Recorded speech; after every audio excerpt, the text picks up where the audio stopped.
The RBA gave evidence to Parliament, referring specifically to the $350 billion worth of fixed loan credit which will be rolling to variable.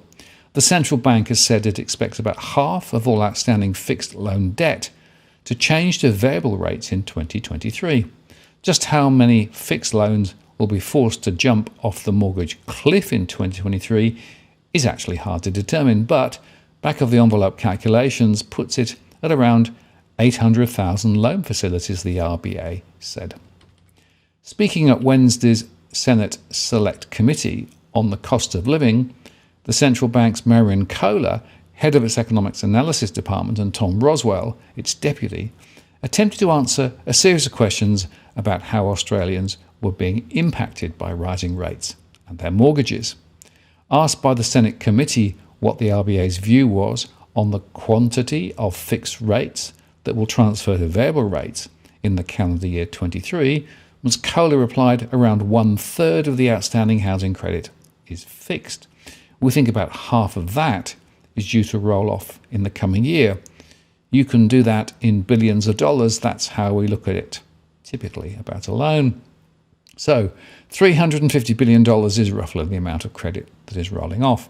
And when asked about how many loans that represented, Kohler said that it was quite difficult to answer that question. The team is actually looking further into that, but you need to do a little bit of back-of-the-envelope calculations, she replied. We do have an idea of what we've called loan facilities, and the number is somewhere in the high 800,000s that you'd be looking at, but that is not 800,000 households necessarily. The reason given by Ms. Kohler is that there would be people who might have more than one loan facility, or have taken out a loan with different banks, or they may have a split variable loan rate. So it's a bit hard to put the exact number down when we say that a person has a loan, so that's likely to be a little bit less, she confirmed. But that's really a rough back-of-an-envelope calculation, as I understand it, and it's in the high 800,000s. And in their opening statement to the Senate committee, the RBA representatives acknowledged that a rising cost of living environment puts pressure on household budgets across the country.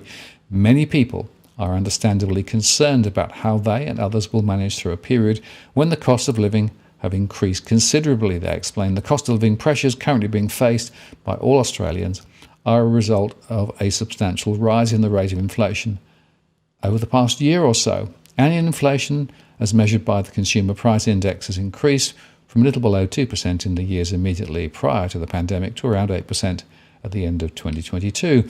Prices have risen significantly for many of the goods and services that people. Today, the higher cost of living is front of mind for many more people than was the case in the years up to the pandemic.